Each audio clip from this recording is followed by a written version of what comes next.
Hello everyone, Burb here. CM17 registration day has begun, which means it's time for me to look ahead towards the next Champions meeting, which is the Libra Cup. This is a mile turf CM. This is Champions meeting 18. There's been a lot of requests for me to get this out as soon as possible because a lot of people are frustrated with CM17 being a high stamina dirt track with Christmas augury cap. And while Libra Cup doesn't solve absolutely every one of CM17's problems, it is at least a turf track with a lower stamina requirement, which means it is easier and you can run the characters that you enjoy. So if you haven't given CM17 a chance, at least try to go and give CM18 a chance because I think you will actually enjoy playing characters that you want to play. This is the overview video. I like getting this out on registration day because I personally try to follow my own anti-frustration plan. This will be updated due to the release of independent training a few weeks ago. I think there may be a slightly better way of doing things from here on out, but for now, I want to go and try to start building my CMs basically almost a whole week early by starting on registration day. This makes it so that I don't have as much of a time crunch when we get close to the next upcoming CM, and so that I have time to build the characters that I actually enjoy. For build order, if there is a meta Uma on your account, I suggest building a passable Uma and then going and starting to build your fun Umas after that. When I mean passable, I mean one that you would be happy with running, but may not have absolutely everything that you need. So that is why I try to get this out now. This is an overview video. This is meant to get you started with parent building as well as building your early aces. We will be going over all four roles. We will be going and giving a broad overview of basically the track, the stat requirements with justifications, the parent inherits, some deck building suggestions. I'll be going over the new additions to the game over the next month that have impact on the Champions meeting, and then some general observations that I've had in early room match testing, early practice rooms, as well as theoretically what should be happening based on the stuff that the track is able to give us. In the specific role guides that are going to be coming out in hopefully the next couple of days, we will be going over the skills, cards, and characters at a level of depth much greater than we are going to do today for each particular role. So there will be a dedicated front runner, pace chaser, late searcher, and end closer guide that will go over that. So with that out of the way, let's begin. This is the Hanshin Turf 1600-meter track. It is a mile race course that will be happening firm fall. So it is a fall runner, right-handed firm conditions, Hanshin race course, standard distance, and cloudy days as your 6 primary greens that are not roll-based or not gambles. This is the mile championship, the fall mile championship to be specific, due to its timing and of course it being a fall mile track. It is a turf track, which means you can go and run your favorite characters. It's a lot easier to go and force up your distance aptitude than it is to force your dirt aptitude because, well, you at least are working towards getting that distance S, which really goes and helps you with your win percentage. For the track itself, the Hanshin 1600-meter turf is relatively simple. It starts off on a straight and it does have a no zone. 200 meters is what I've learned before this corner. If a skill procs and you would pass somebody, it's very difficult to go and pass them because you are gearing up for this first corner. When that first corner hits, you are in the mid race because you've already transitioned to it. And all the corner skills are pretty much near guaranteed to be in the mid race. It is either going to hit in the mid race or it's going to hit in the excel zone. So velocity skills are not going to be they're either going to hit in the mid race or they're not going to do anything. But it is very, very likely for those corner skills to actually give you value. It's above 90% chance. If it procs a little bit too late, it's just unlucky. The position keep ends on a corner, so Professor of Curvature and corner skills are what will do final PDM breaking. Finally, the final corner is much before the spurt itself, so stuff like Redshift and Dober Alt are kind of off the table. In fact, the 777 mark is a little bit early as well as the second half final corner is early as well. There is a downhill that is in a timing that will speed carry over if you proc downhill speedster on first timing or stuff like camping Dober Alt. It will speed carry over and it is rather powerful. Also note that this is the proc timing for after school stroll, so end closer Christmas augury still is on the table, although it is rather difficult to build. 777 is simply too early to actually go and get any form of speed carryover or acceleration. The spurt itself is technically a corner. This is a Nishino flower timing because it is second half final corner or later, but because it is actually really close to that final straight and pretty late on the corner, Taiki Shuttle Alt is unfortunately too early as an inherit, so it will need to late proc, and because this straight is really, really close to the spurt as well, it is very, very risky as well. So as an inherit, you will be using Nishino Flower. You will not be using um, Taiki Shuttle. It is just too much of a gamble and will proc early too many times. Taiki Shuttle herself does get some acceleration leak though. The straight, surprisingly enough, is just barely close enough for me to barely recommend them. They are secondary accelerations, but those guaranteed final straight accelerations actually do give you a significant amount of value and are technically a backup acceleration, but it takes zero point 0.6 for them to lose significant amounts of value. So they do have some level of value to be taken. At the very end of the race, the late race is basically completely a straight. There's a little bit of corner there, of course, but is a 473-meter final straight, which is relatively long. Our bearing's roughly 433 meters to be exactly in the midpoint from stuff like Nakayama versus stuff like Tokyo, which has 525. And so it is a little bit more leaning towards the backliners than it is the front runners, but it should not be too difficult for them. We shall see how it goes. This should be easier than the previous sprint CM for them. After that, there is in the final spurt a very tough uphill. It is a 2x uphill that is also, I think it's 175 meters long. It is very tough. Power is very important. If you do not have at least a baseline amount of power, you will find that your late race will indeed suffer. After that, it does flatten out for a little bit. So you may see a lot of cinema victories because you will basically be ramped back up into max speed for that little bit last of 50 meters. This is almost visual, honestly, but it's actually kind of cool to watch because you will see a lot of come from behind victories due to this. This is a power stat threshold. It's not necessarily relevant because the stat thresholds end at 901, and you really should be having higher than 901 with this level of uphill anyways. I would prioritize power as a stat over width slightly for backliners, except for frontrunners do need a little bit more width than the rest of the stuff because of their mid-race due to this uphill as well. For stat requirements, we haven't done this in a while, but Hanshin does have a significant downhill on its track. So I think it's a good time for me to refresh this a little bit. Um, when you're in downhill mode, you do go and save a significant amount of stamina. You only burn 40% of stamina while in downhill mode, and downhill mode is a wit check. It is a wit check that is based off of 4% times your wit.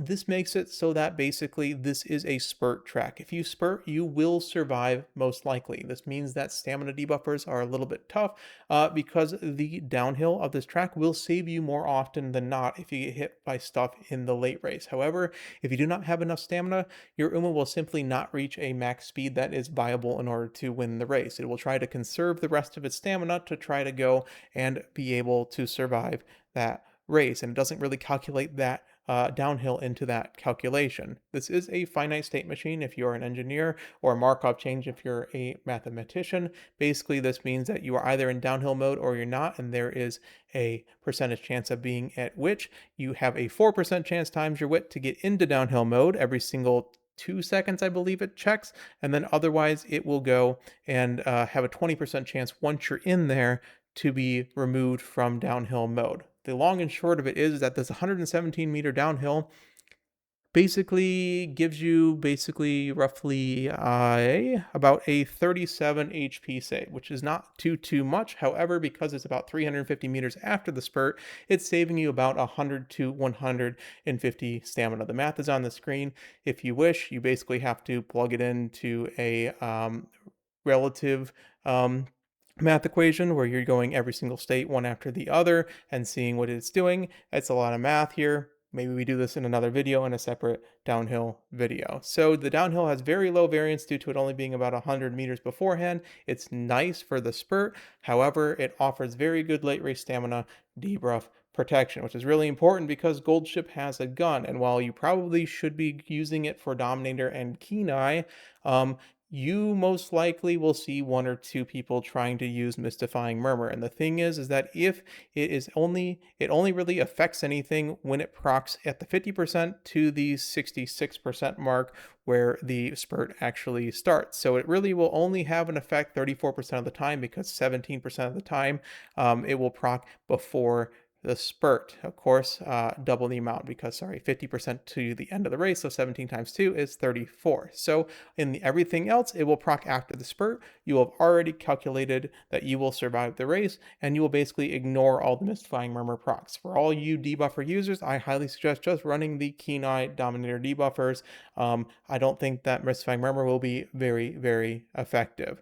Otherwise, using the race sim calculators by putting in actual skills and everything, I put in about 2,700 skill points worth of stuff, and found that you basically have a 95% spurt rate at 550 guts and 550 stamina. If you bump that up to 600, including all skills, you generally get a 100% spurt rate, with the exception of frontrunners, which require an additional 50 stamina due to spot struggle. If you get Mystifying Murmured, it's only about 55 stamina, and a gold recovery is only about 100 stamina, and a white recovery, notably, is only 30 stamina, which means that the green stamina skills, if you have them, are much more efficient than the white recoveries in this case, also not being a wit check.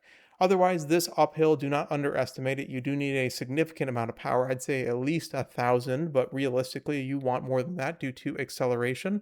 You will notice it if you have less than 1,000 power compared to everyone else. So, my official stat suggestions are that you should hit your required stamina. I'm suggesting 600, 600. That gives a little bit of wiggle room for debuff protection. If you want to gamble, you can lower your stamina and guts, but realistically, I think you're going to hit this level of stamina just from playing the game. Obviously, you should probably have a bunch of stamina sparks that will help you out immensely. You probably want somewhere in the realm of at least 42, if not 63 over the course of it, and that will allow you to run the 3-speed deck, and which would really help with the comfort itself. Otherwise, you can run a utility card, most likely a power card. We will talk about that in the deck building suggestions. Otherwise, obviously, your speed is the best on these shorter tracks, followed by power, which is more than wit, which is more than guts, which is more than excess stamina. I think most of the rules are like this. My wit is 1,000, while my power is 1,200, because I personally value power because it is more guaranteed value than the wit for consistency. I think that you need to high roll a little bit in order to win these shorter champions meetings. For Parent Inherits, for frontrunners, you do have angling and scheming. It is a corner track as well as a somewhat straight track. Now, a lot of people will question the Victoria por plancha. I don't think it is required by any means. I think it is just simply an option. If you hit 0.6 perfectly, which would require a perfect unrestrained proc, which is unlikely to happen, you still get 0.26 lengths worth of value. Now, a white skill is roughly 0.35 to 0.4 lengths, and if you hit anything less than 0.6, you're getting 0.6 lengths from this skill instead, which is more value than a white speed skill. Some could say that you're probably not winning in that case anyways. I think that there's probably going to be enough situations where you can at least go and consider this, and with El Contrapasa being one of the best targets for parent looping anyways, I think that there is a good shout that you will have a very, very, very low costed Victoria por plancha somewhere in your lineage that should help you a lot. Otherwise, with the updated Fuji Kaseki ult, she is very powerful, proccing at 300 meters. All of the late race 300 meter ultimates that work from first position actually are very powerful in this regard. Otherwise, you grab mid-race stuff like Bourbon Ultimate, Operation Cacao, of course, Duty of Dignity Calls, or Kiss for Courage. I am blanking on all the frontrunner ultimates, to be honest. For Pace Chasers, your primary is Nishino Flower. You supplement that with late race, whether it's through Special Week or Fuji Kaseki, or most likely Ogiri Cap Regular. Triumphant Pulse is probably the best one of the three, besides maybe Special Week. One of those two is really going to help you a lot in your late race, and then after that, you grab your mid race. Do note that you can go for pushing up in the pack or Lucky Pace by getting Shay Sky. I don't think it's going to be very, very frequent. I think there will be enough frontrunner players to box you out of it, but do note that Nishino Flower works from third and fourth, and maybe that Saiyan Sky Ultimate is the difference in those situations where you do get lucky pace, so you're not 100% dead. Otherwise, you can gamble with Doto. You can go and do those final corner passes. Those are very good for speed carry over if you are able to go and complete the pass. Narita Bryan and Ravi Sant from Fuji Ballroom as well. You have many, many options, including the new Seeking the Pearl Ultimate is actually rather decent as well for Pace Chaser. For late surges and end closers, you, I think, should be going for late race speed above all else. You do have some acceleration options. I'm making them all secondary. You have Nishino Flower, which you will pass into if you hit a primary acceleration, or you can snipe sixth position, which is really good for newer players in order to go and win with Measure Orion Ultimate Let's Pump some Iron. Trace and Cheers in the situation as VPP, except that it is even more potent because it's just longer duration, I believe. But basically, it is a backup acceleration. If you don't hit anything, you get 1.5 lengths, which is significant. And if you hit a perfect 0.4, like a on your left, for example, you still get 0.8 lengths from it. So it is actually somewhat usable. Now, the condition may be a little tough with Christmas Oguri being an end closer this time, but I think that you will find enough value that if you have it in your lineage, you shouldn't necessarily seek it out. You can certainly take it. Otherwise, you grab other late race and mid race ultimates. Same things as the Pace Chasers. The only other notable addition is Camping Dober Ultimate is pretty much guaranteed speedy carry over if you proc the wit check and you satisfy the conditions. So that has a lot more value than normal because even though it's only 0.15, it is speed carryover, so its duration will be longer than most of the ultimates in the game. This is a carryover map, I believe, for Camping Dober. Check the corrections in the comments down below if I am wrong on that. Note that certain skills do not work. Doberall specifies that if the final corner is in the mid race, it will proc at the start of that final corner, which means that it will proc much too early. Same with Redshift. Redshift you will have to pass into if you care about that. And I think that it's going to be difficult to not be in fifth place for a late surger.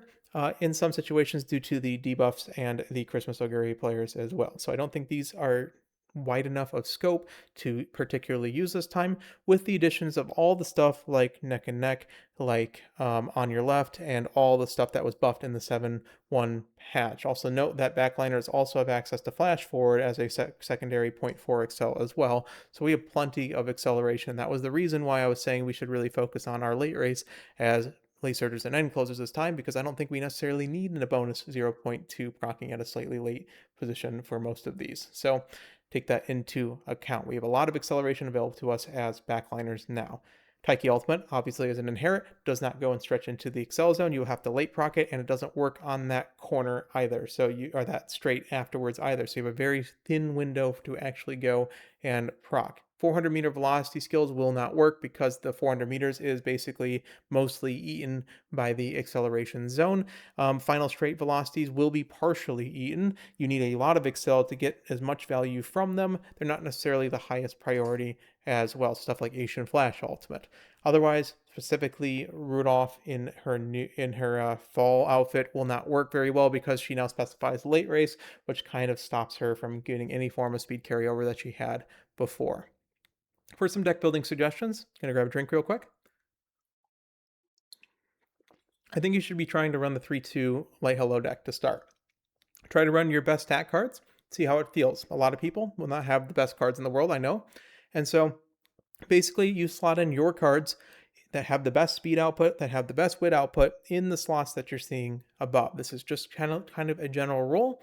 We will go into the specific cards and the specific role-based guides because they do change based on the position that you're running. But I think a lot of the people in the higher levels will be running something like Taiki Shuttle, like Marzensky, like Agnes Tachyon, with like Teo Wit and Mr. CB and Fine Motion, stuff like that. And you're going to find a lot of success with it because your speed will generate your power and your wit's there, and your stam sparks will go and be enough to hit 600 on its own with the occasional stam tap early game. So the 3-2-1 or 3-2 Light Hello deck is very powerful. You will near hit max speed a lot of times, and that's why people run it, because it's very comfy and it's very powerful. Now, the thing is that you do technically have a utility slot. You can run 2-1-2. You've been seeing it in the current CM, the CM17, how difficult it is to run at times. It is a lot more gambling because your speed cards and your wit cards both have to work with you, but you do technically have a utility slot. However, that utility slot needs to be for something very, very, very powerful, and that list is very short. I think that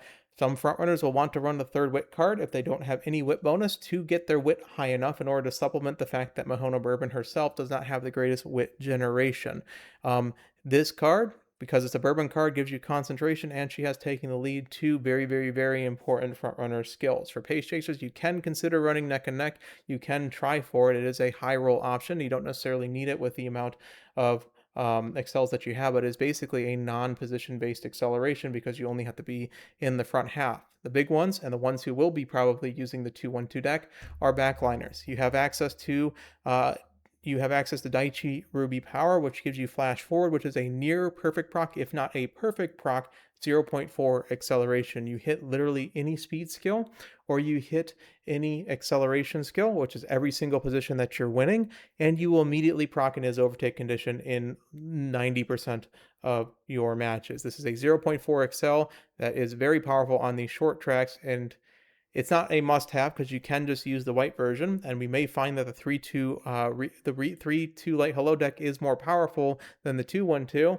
for the additional 0.2 with the buff to neck and to the buff to neck, and on your left kind of has changed that. But do consider this as a utility card, either as a borrow, or if you have the carrots and you are a backliner player, dedicated late surger, or possibly an end closer player, consider pulling on a spark on this. You only need this at one limit break. At the second anniversary, after I believe 2 more champions meetings, this will be selectable, and it is highly considered to be a consideration for you backliner players. So I think these three are the primary utility cards that you're going to find. I've looked through the list. I don't see many other options that warrant trading out a very powerful speed card to make sure that you pretty much hit near max speed every single one of your runs.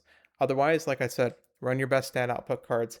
Try to get your skills from your parents if you can. If you haven't done looping too much, I will be making some guides in the future. I know I've been slacking. There's been a lot of things to do, but the more cards that you have that have very good stat outputs, whether that be a 1LB CV, whether that be a 1LB Maru if you have to, whether that be a MLB Sweep Tosho or Shinko Windy, when your stats are there, you can go and supplement with your parents. And then after that, when you finally realize I have enough stats to actually go and hit my stat lines, go back and then maybe you can go and replace one with a utility card at that point, or a card that may have slightly better skills for you. Okay, so that's my personal suggestion. Even in the previous CM for me, even though I am a late surger player, I was running Nice Nature, but then I was also running Fine Motion just because her wit output is just simply higher than stuff like Serious Symboli wit itself. So that's just something to take into consideration, is start with stats, and then you can worry about skills later as your parents get better.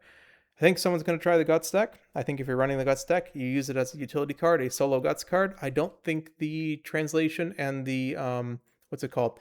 The transfer of the additional speed you get from Guts is going to be more than the fact that you can just hit max speed. You kind of have to hit very close to max speed in order to get value from the additional Guts. I don't think the Guts has much stamina value, but technically it is additional, 40 stamina per 100 and then 30, 20, 10. So if you get like 1,000 Guts, you do get a bonus 100 or so stamina. I think this is more of a whale strategy. I think this adds unnecessary gambling to something that you could just run 3-2 Light Hello, and Grand Live is a rather re-rolly and high-rolly scenario anyways. For new releases that will go and change the meta a little bit, note that Seeking the Pearl will not have her Evos as of announcement right now. She's not an absolute mile monster yet. She's simply just a good character with good skills and a good ultimate. When she has her Evos, she puts her sprint skill into a mile skill, and then she basically becomes ridiculous on mile tracks, and a very, very good option. She's just a very good option. The rest of the Umas don't necessarily have too much meta implications. Digiton Halloween is usable, is not oppressive. She does have good mid-race due to her ultimate. Doto has Mile F, and her unique is Eden, but she is one of the few characters with neck and neck in her kit. And Aston Machan is a comfy front runner with taking the lead in kit. Very good skills. Again, not going to change the meta, but she is certainly usable. But she is releasing on registration day, which means you will have to quick build her, which is, I guess, a good thing, that I believe she has groundwork and taking the lead in kit, which makes her very, very good and very, very easy to build those front runners. For the cards, the one that's really going to change everything is Daichi Ruby. On August 12th, the backliners will have access to flash forward. Like I said, she only requires 1 LB, and you have the option of borrowing her, but you probably just get the white version and kind of move it with on your left and other cards that you have in kit. Otherwise, the Fine Motion and Marzensky rerun, if you're planning on pulling on this, is actually on registration day, so you will have a power increase on your decks in terms of stats if you plan on, if this is the banner that you have been targeting. So you will have to quick build a little bit. You will have 3 days before the races actually begin. Just note that try to get your passable aces before this happens. The actual frontrunner, quote unquote, banner that has Helios speed and the new Taking the Lead card in Palmer Stamina. The Stamina card you probably are not running as a utility card because it's a stamina card.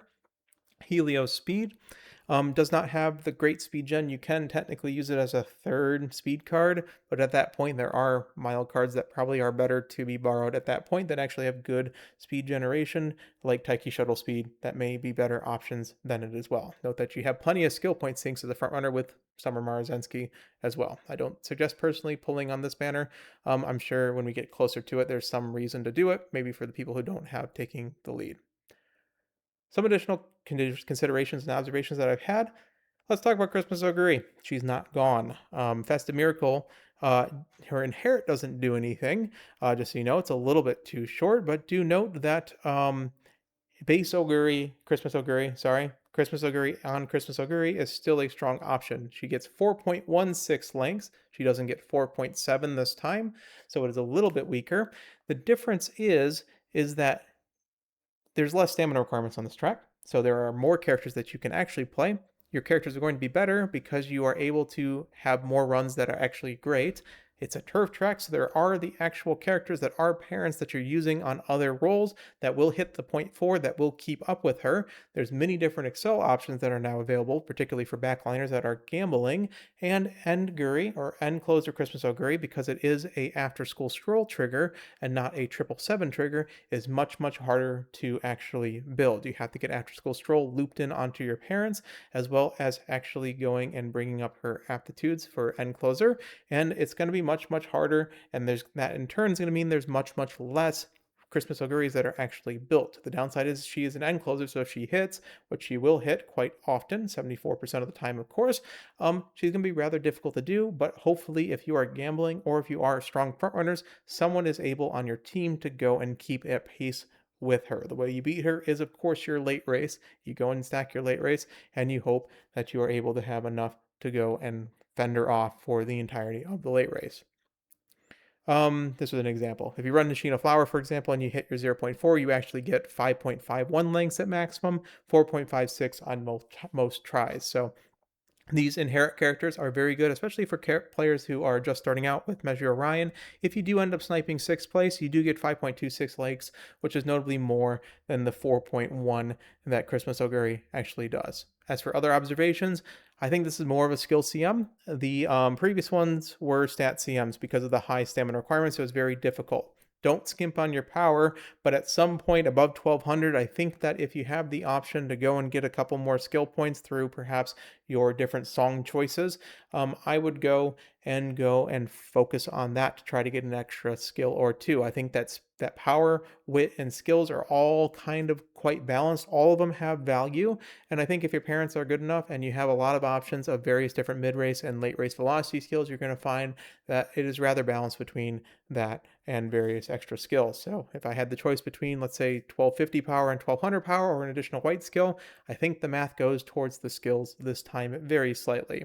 This will be very similar to the Leo Cup, although there will be less RNG. The Leo Cup was, of course, a absolute just RNG fest. This one is basically an RNG fest with a little bit more late race and a little bit more mid race, which means that there is more opportunities for skill expression slightly because your skills matter more, which means that if you're better at building, you can go and have a greater chance of hitting everything. And the whole, like, you have more skills, and if you're able to grab more skills, you're going to find that it affects it a lot more than the sprint CM, which was highly determined by the one hit of acceleration that hits that perfect proc or it doesn't. With the buffs to Nice Nature and On Your Left, more pace chases and lasers are kind of showing up at the moment. I find that all 4 roles seem to be relatively balanced for now. There's a lot of frontrunner players that start out rather early. The end closes are pretty much saturated with Christmas auguries, and the page chasers and late starters both have gambling options that make them viable. I think over time, frontrunners may struggle a tiny bit, and it may be more backliner focused. But for now, I think we are finding that the four different roles kind of have a reason to exist. Dominator debuffers should be the primary for this because Murmur does not necessarily do anything, although you will see one or two. So perhaps just make sure you get 550 to 600 stamina. You should be perfectly fine. It's very tough to run Grand Life Ace runs off of your parent borrows in this one. This is particularly important if you do not have Nishino Flower. You can do this two ways. You can either run 5 runs and just take them to completion and hope that you hit a medium S on each one. Although I think another option to do, especially that you have this amount of time, is to go and find parents that have 3-star green sparks. When you do this, you can go and put them as your parents on your parent Lupa and hopefully go and grab a decent parent with hopefully a mild pink spark to help you out. That will go and make it so that you have 2 of those essentially with a grandparent slot on each side. This, the math ends up being it's about 51% per run if you have a 3-star with good affinity base. And basically what that's going to do is that every other run that you go and run yourself, you can actually go and actually still run without having to use your parent borrows up every single day. I will go into this in a future video about parent building, but it's actually not the worst strategy in the world. And even if you don't own, let's say, like I said, mostly this is for Nishino Flower, it's actually a good strategy in my personal opinion. This has been the overview video. I know it got a little bit off topic there at the end. Apologies for that, but I do this in one take, tried my best. So I'll be trying to get the role-based guides a little bit earlier than I was last time. I was trying to figure out Grand Live before. I think I sort of understand it more. I have a couple of topics I want to do, including the 10K subscriber special. Do not worry, that's coming down the pipeline. I've just been very busy at work. I hope that you have enjoyed this. And all that is left is to thank our members.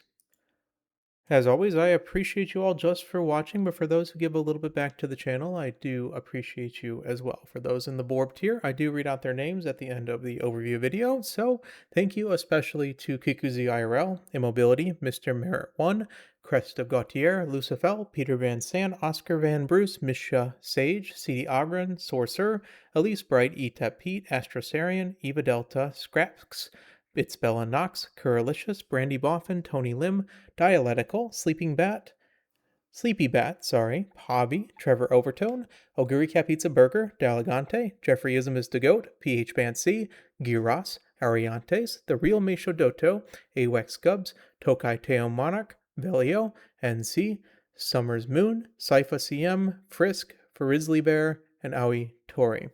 Appreciate you all. I think we're going to have quite a bit more fun in this Champions meeting. I'm personally looking forward to it. Thank you all for watching. Take care, everyone. Burb out.